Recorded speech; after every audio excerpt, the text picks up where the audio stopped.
ரொம்ப ஆசைப்பட்டு ஒரு வேலைக்கு அப்ளை பண்ணியிருப்பீங்க. இல்லை ஒரு முக்கியமான விஷயத்துக்காக காத்துட்ருப்பீங்க. ஆனால் கடைசியில் இல்லைங்கிற பதில் வரும்போது மனசு அப்படியே உடஞ்சி போயிருக்கோம்ல.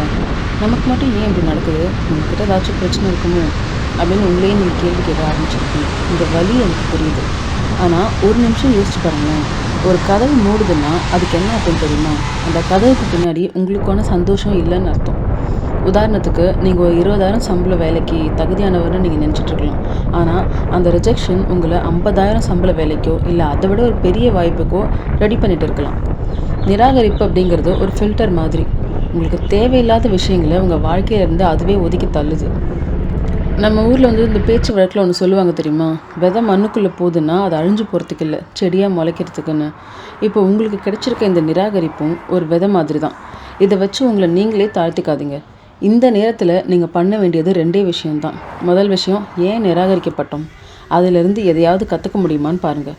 2வது, அடுத்தது என்ன, நிற்காமல் அடுத்த அடியை எடுத்து வைங்க. உங்கள் திறமை மேலே உங்களுக்கு நம்பிக்கை இருந்தால் இந்த உலகம் சொல்கிற நோ அப்படிங்கிற வார்த்தை எல்லாம் வெறும் சத்தம் மட்டும்தான். சரியான நேரம் வரும்போது அதே உலகம் உங்களை பார்த்து எஸ் சொல்லும். மனசை தளர விடாதீங்க. தேடல் தொடரட்டும். இந்த வீடியோ யாருக்கு தேவையோ அவங்களுக்கு ஷேர் பண்ணுங்கள். இது